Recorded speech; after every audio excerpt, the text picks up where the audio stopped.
In the pale Los Angeles morning light, the streets around Forrester Creations are as loud and bright as ever, but inside the gleaming glass walls, a storm is brewing.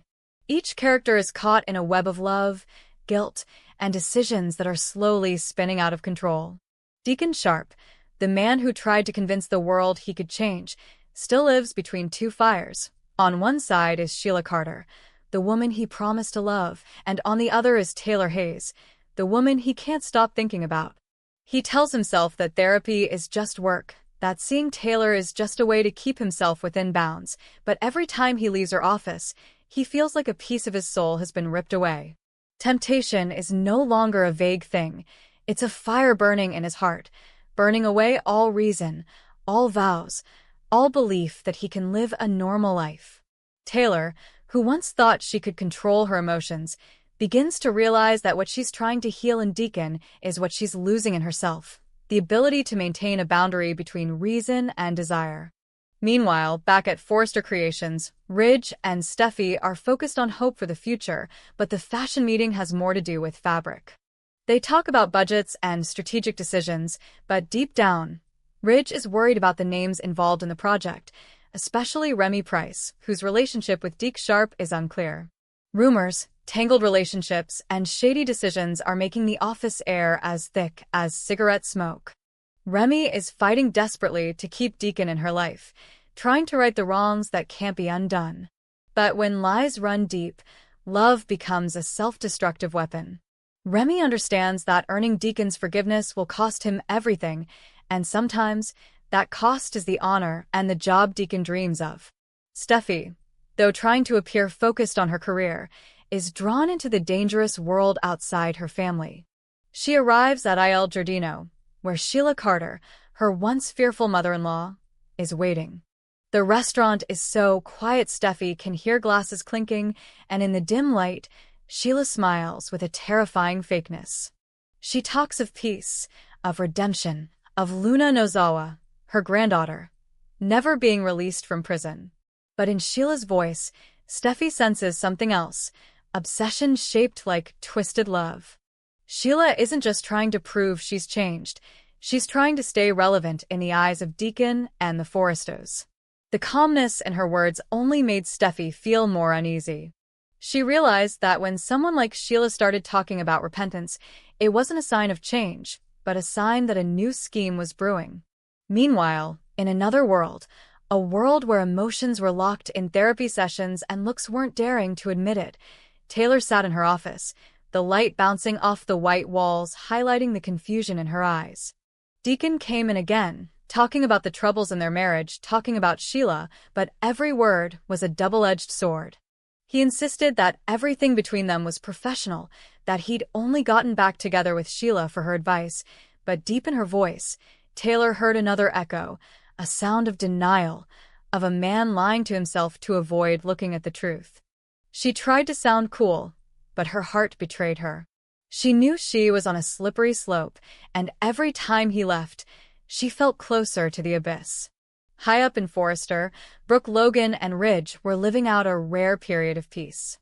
They laughed, exchanged passionate glances, and in the CEO's office, their kiss seemed to be proof of a love that had survived too many tests. But behind those smiles was an unquenchable anxiety. Brooke still haunted Deacon, not because she still loved him, but because she was afraid. Afraid that he would fall into Sheila's clutches again, afraid that Taylor would be the next victim of the man who had ruined so many lives. Ridge reassured her, but he had his doubts. He had once joked cruelly that like father, like son, that Deacon and Remy were just two troublemakers, but deep down, Ridge knew that people like Deacon were never truly free of the darkness. Outside, Electra Forrester's story is taking a different turn. When Luna becomes pregnant, everything in Electra's life comes crashing down like an emotional bomb.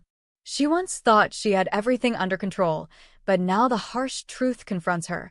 Is love strong enough to survive the lies and public humiliation? Electra cries alone, not out of jealousy, but because she realizes she has become a pawn in a game played by more powerful, crueler, and colder people. The week unfolds with a series of upheavals. Deacon begins to realize that his therapy sessions with Taylor are no longer a way for him to heal, but a path to another abyss, one where love, guilt, and redemption merge into an addiction. He denies it, tries to say he's just looking for advice, but every time he sees Taylor, his eyes reveal what his words try to hide. She is what he wants but can't have, a symbol of what he thinks he doesn't deserve. Taylor, meanwhile, is conflicted. She is both a doctor and a woman caught up in her emotions. She knows she's doing wrong, but she can't stop her heart. And when Deacon says he only went back to Sheila because she told him to, Taylor sees it not as gratitude, but as a judgment on herself.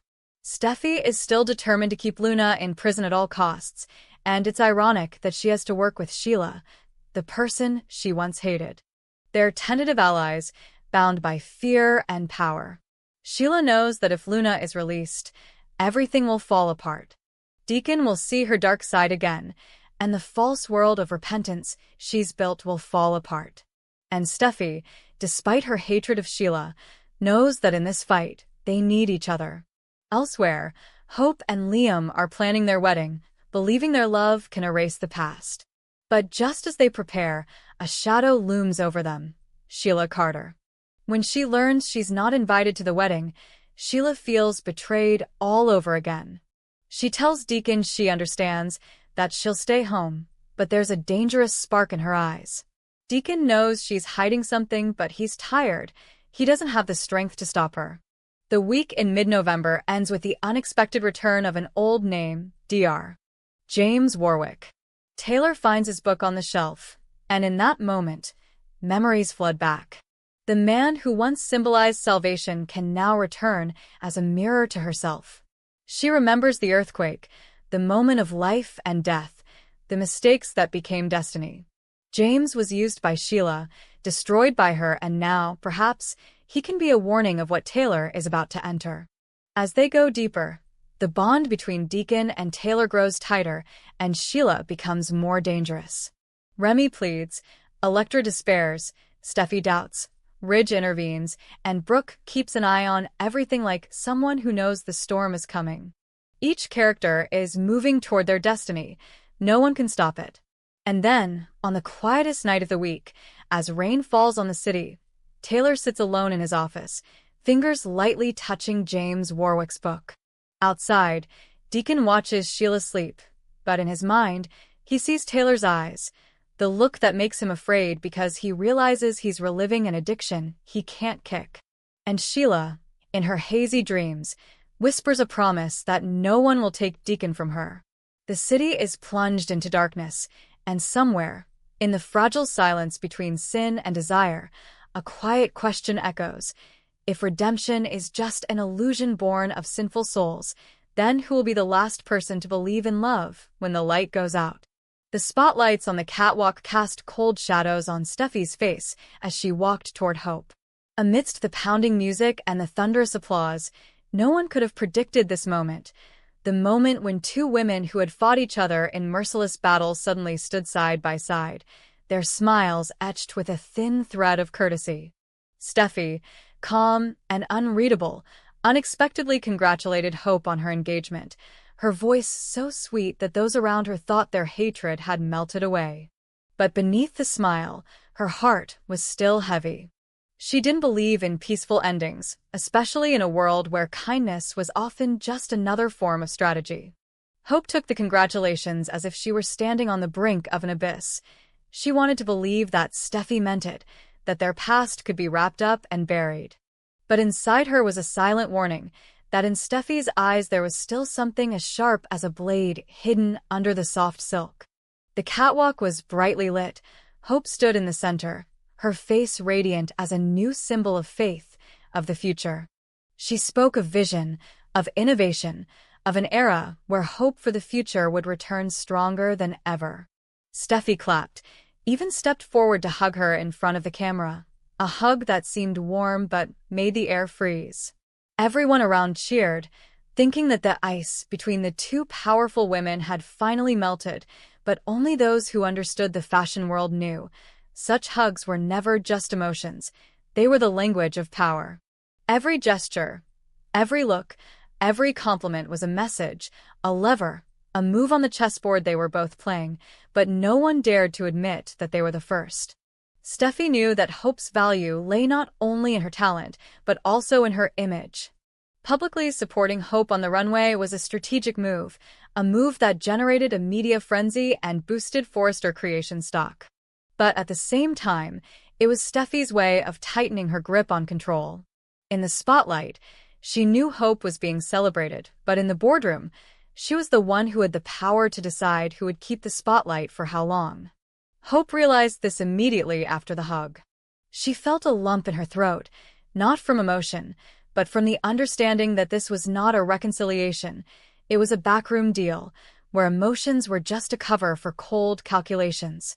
In the days that followed, the image of the golden hug between the two was all over the press. The fashion community called it a symbolic moment of feminist solidarity, a humane turning point in the history of the Forrester brand. But inside the glass walls of the boardroom, the atmosphere was completely different. Steffi sat at the head of the table, her gaze cold as steel, while Hope struggled to maintain her composure despite sweaty palms. They weren't talking about feelings anymore, but about benefits, about revenue, about a new direction for the brand. Hope proposed a global campaign, and Steffi looked at her with a faint smile, the smile of someone who knows she can destroy dreams with a slow nod. Taylor, behind her, watched her daughter, feeling the tension like a broken string. She saw the light in Steffi's eyes, not as the light of ambition, but something more dangerous, the desire to prove herself by bringing others to their knees. Meanwhile, Brooke watched Hope, saw her daughter fighting an unequal battle in a world where weakness could be seen as defeat.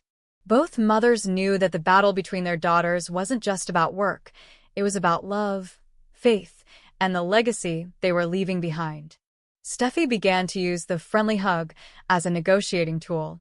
She skillfully repeated that moment in every press conference, every negotiation, making Hope gradually feel bound by the image Steffi herself created. If Hope resisted, she would be seen as betraying the spirit of reconciliation. If she remained silent, she would become a pawn in the opponent's hands. Every time Steffi mentioned the word we, Hope heard the word me. Every time Steffi praised, Hope felt a hidden threat. She understood that Steffi was playing a long game, and if she was not careful, her own trust would become a weapon against her. Outside, the media hailed this new relationship as a miracle. Magazines called Steffi and Hope the golden couple of American fashion, a testament to modern feminism. But at night, when the lights went out and the room was quiet again, Hope sat alone in her office, looking at the photo of the hug on the cover of a magazine, and felt a chill run down her spine. She realized the cruel truth.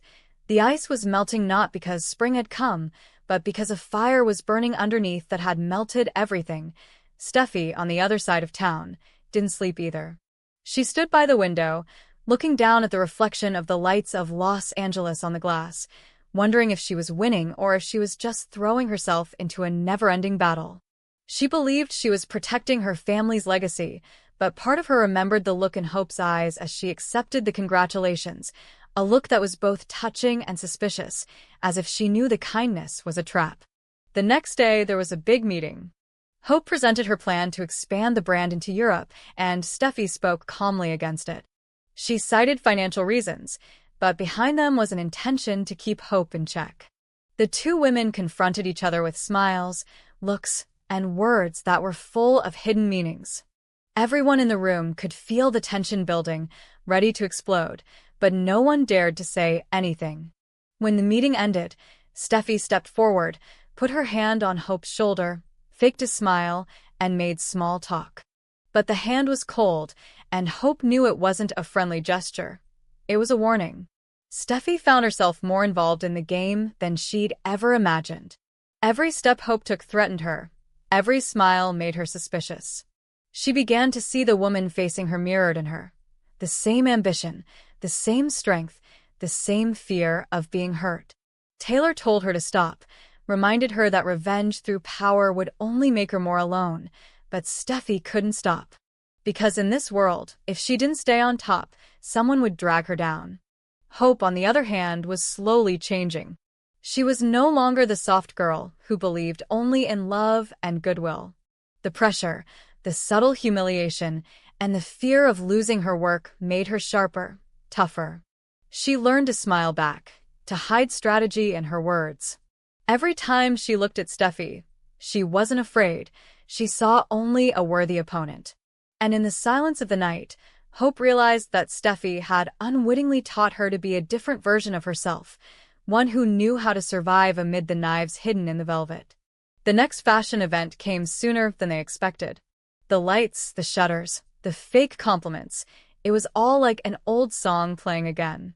Steffi and Hope appeared on stage together, holding hands in front of hundreds of cameras. But this time, the hug was no longer a symbol of peace. It was a veil for the war burning inside. The two women smiled, but their eyes were like two glittering knives.